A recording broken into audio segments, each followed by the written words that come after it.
25, pues abarcando, tocando distintos temas de indudable interés público y uno de ellos es el que tiene que ver con pues otra cara de estas que son fiestas evidentemente para estar en Ujú. familia, para estar con los seres queridos, para disfrutar, pero hay una cara oculta de estas fiestas y es que durante, digamos, esta temporada aumenta el acoso en contra de mujeres y de niñas. Este periodo que es conocido como Guadalupe Reyes, que viene desde el 12 de diciembre hasta pasados los Reyes Magos y donde pues una organización como lo es Hola Violeta ha hecho un estudio, ha hecho pues digamos un análisis sobre este tema y me da mucho gusto saludar esta mañana para que nos platique al respecto a la doctora María Elena Esparza Guevara, que es la fundadora de Hola Violeta. Doctora, buenos días.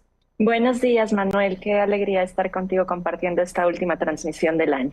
Igualmente, doctora, pues no podemos dejar de tocar un tema tan importante, darle visibilidad, porque efectivamente hay celebraciones, hay reuniones, hay convivencias, hay muchas veces, pues sí, alcohol, cerveza, vino, en fin, todo lo que hay, y el riesgo del acoso y la violencia contra las mujeres y niñas también está presente, doctora. ¿Qué es lo que ustedes han encontrado en este estudio? Así es, Manuel, como ya tú lo presentabas, No la Violeta, realizamos un estudio que titulamos Guadalupe Reyes del Acoso. ¿Por qué? Porque si bien esta temporada, que está ahorita en su clima, es verdad, esta noche, de hecho, es una de las más peligrosas, porque es una de las noches en las que se consume más alcohol, en la que se rompen más las barreras sociales y también de los horarios, y eso implica que aumenta la vulnerabilidad de las niñas y las mujeres. Ese es el argumento central de este reporte que hemos realizado para visibilizar. No queremos de ninguna manera hacer las aguafiestas de la temporada, solo queremos visibilizar con base en un contexto que nos indica, por ejemplo, que 49.7% de las mujeres mayores de 15 años han sido víctimas de acoso y que 80% de las situaciones de violencia de género ocurren en el entorno privado, en el entorno familiar. No es el espacio público el más peligroso para las niñas o para las mujeres, es la casa. En el caso de las infancias, también la proporción se mantiene. 8 de cada 10 abusos sexuales infantiles son cometidos en casa y de hecho es el tío Manuel, lamentablemente, el principal violentador, el principal perpetrador. Así que cuando encontramos que convergen factores como aumento de convivencia social, mayor consumo de alcohol, menor supervisión en el entorno familiar. Por ejemplo, pues hoy se quedan muchas familias a dormir juntas, ¿no? De pronto se pueden quedar hasta ¿Sí? amistades en esa misma casa. Ya no se sabe a qué hora se duermen las niñas y los niños, a qué hora los adultos, y eso puede implicar que hay un riesgo mayor, como también lo puede haber en entornos donde se disuelven las fronteras, digamos, sociales de lo que está permitido, pero no cambian las relaciones de asimetría de poder, y eso es muy importante decirlo. Digo, es importante, evidentemente, Violeta, visibilizarlo. Tú decías, no quiero ser aguafiestas, pero no es ser aguafiestas, es simplemente un llamado, Violeta, digo, perdóname, es un llamado, sí, hola, Violeta, perdóname, Sí. Sí, sí me María vestí de Elena, violeta, aunque la tradición dice que hoy es de rojo, nosotras hoy nos ustedes vestimos van de de Violeta.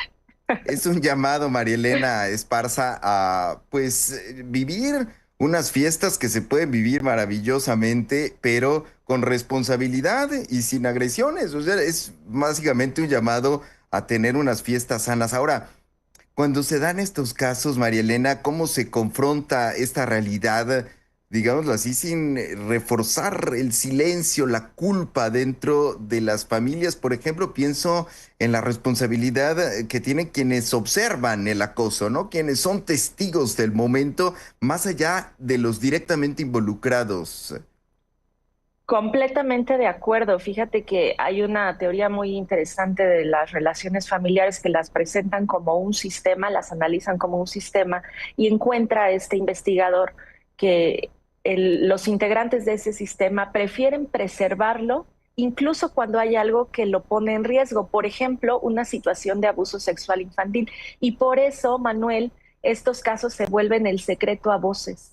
Ah, eso que las familias ocultan. Entonces, como que nos damos cuenta, ¿verdad?, de que está ocurriendo, pero ¿quién va a decir, quién va a romper la familia? ¿Cómo vas a cargar con eso? Y a veces cuando la víctima lo habla, y esto es un punto clave, se enfrenta a un rechazo, es decir, ¿cómo crees? Estás loca, de ninguna manera eso pudo pasar, si tu tío es un hombre ejemplar, es el mejor, ¿no? El mejor tío del mundo. Entonces tenemos que combatir el asunto de no creerle a la víctima y tenemos que estructurar relaciones y sistemas familiares que están basados en la confianza y en desmontar, por ejemplo, los sentimientos de culpa o de vergüenza. Cuando se hace un análisis cualitativo de las declaraciones de víctimas de abuso sexual infantil, lo que se encuentra es que muchas veces ellas y ellos, porque no son solo las niñas, y esto hay que decirlo, también hay muchos niños que son víctimas de este tipo de problemas o de delitos, es un delito, por supuesto, a lo que se enfrentaron al momento de contarlo fue a culpa y vergüenza, porque el agresor, Manuel, les hace sí. creer que es su culpa o que si dice lo que está pasando, entonces va a arriesgar a su mamá, va a arriesgar a su papá.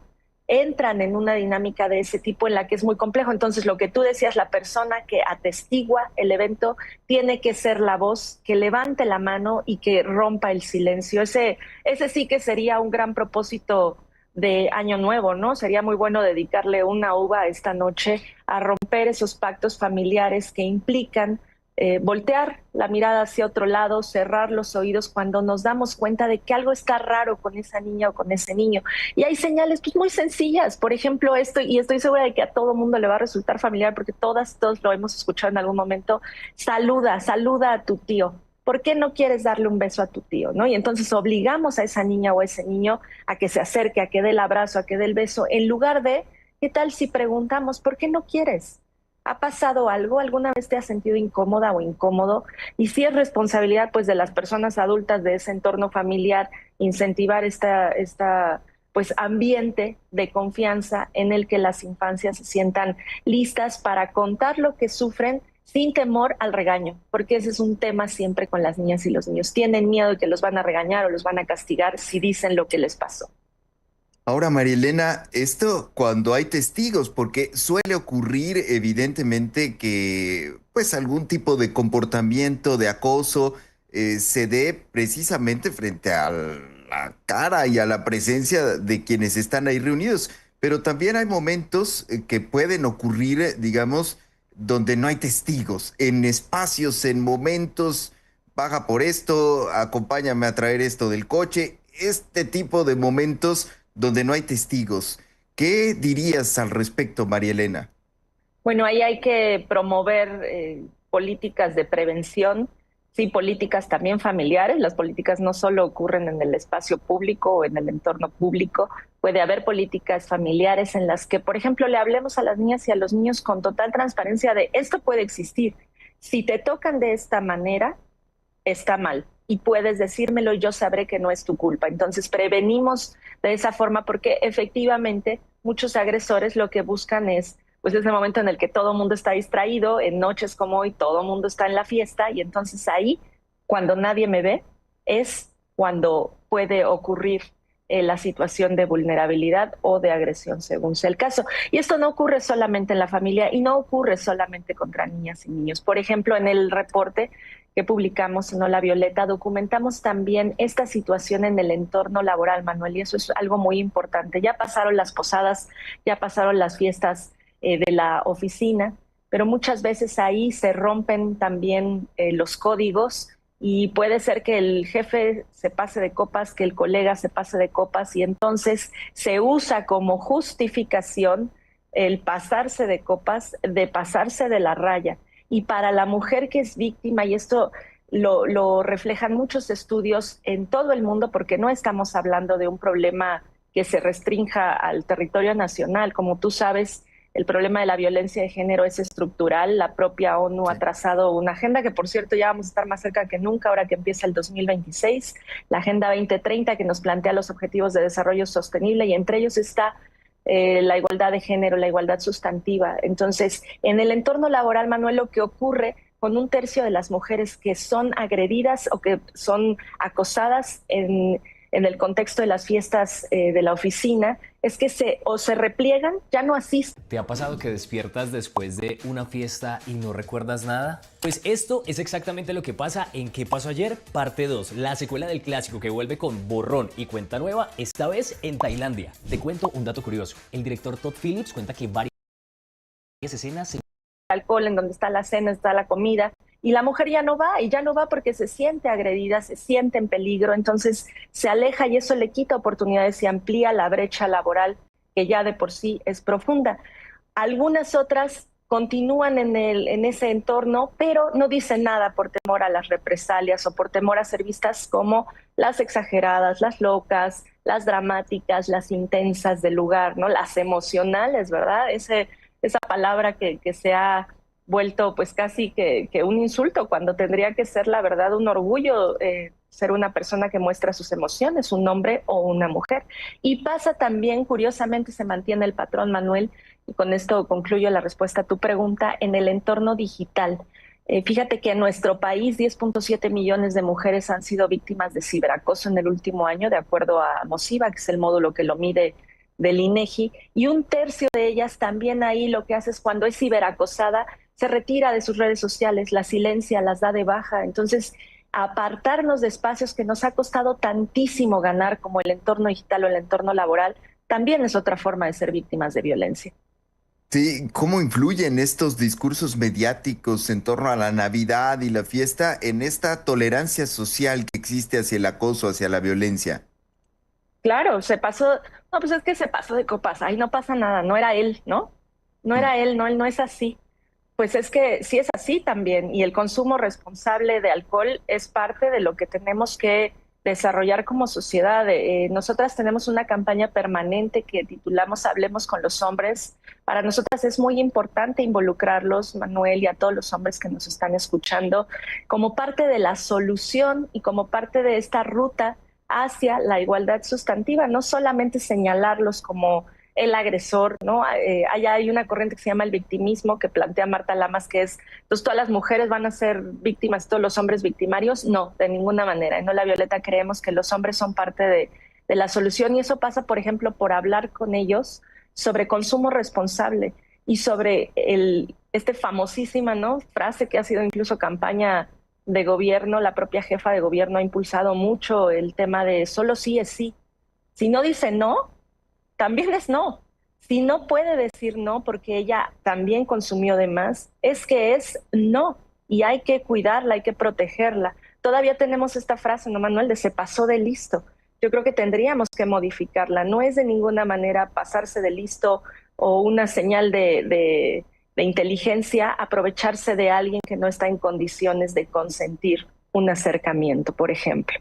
Sí, justo estas frases, estas muletillas que existen y que pues se utilizan con mucha frecuencia y comúnmente sin realmente tener conciencia del efecto, digamos, que tienen de prolongar esta invisibilización de las violencias, ¿no? Cuando uno la usa, pues evidentemente en muchos de los casos, me atrevo a decir, no tienen esta connotación intencional, pero sí que inciden, es decir, sí que tienen efectos en términos de la invisibilización, aunque el propósito no sea ese, ¿no?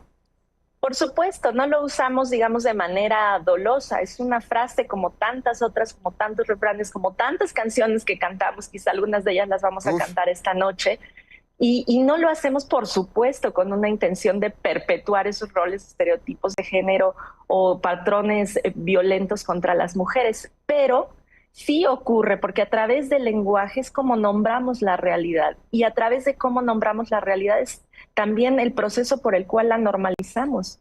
Entonces, cuando hacemos conciencia de la implicación de esta frase, ¿por qué no decimos se pasó de la raya? No digamos se pasó de listo cuando alguien está cometiendo un abuso o una fechoría. Pasarse de listo sería, por ejemplo, desmontar este tipo de conductas y abrir una nueva posibilidad de relación que sea basada en el respeto, en la confianza y en algo muy importante, Manuel, también la corresponsabilidad. Otra parte del reporte, como tú sabes, la dedicamos al tema del burnout, al que conduce las labores de cuidado y domésticas no remuneradas. Esa es otra forma también de opresión cotidiana. Hoy muchas mujeres serán anfitrionas, muchas se sentarán a comer al final, tal vez cuando ya ni quedan, ¿no? O quedan unas sobritas. Y eso pues se ha normalizado. Normalicemos mejor preguntar, oye, abuelita, ¿tú quieres seguir siendo la anfitriona de la cena? Y si sí quieres, en qué participamos? No ayudamos. ¿En qué participamos todas las demás personas que nos sentaremos a la mesa? Porque es la mesa colectiva, es la mesa familiar. Y entonces podemos desde ahí, Manuel, desde el espacio privado, yo creo que es de donde vendrá el cambio más fuerte en materia de igualdad sustantiva. Pues te agradezco mucho, María Elena Esparza Guevara, doctora, fundadora de Hola Violeta, que te has tomado unos minutos esta mañana para conversar con nosotros. Te mando un abrazo y los mejores deseos, desde luego, para este 2026. Seguiremos en comunicación con Hola Violeta. Los recibo con gratitud, así sea, Manuel, para ti, para todo el equipo de Aristegui Noticias y para toda la audiencia también, que sea un extraordinario y seguro 2026. Muchas gracias, la doctora María Elena Esparza Guevara. Son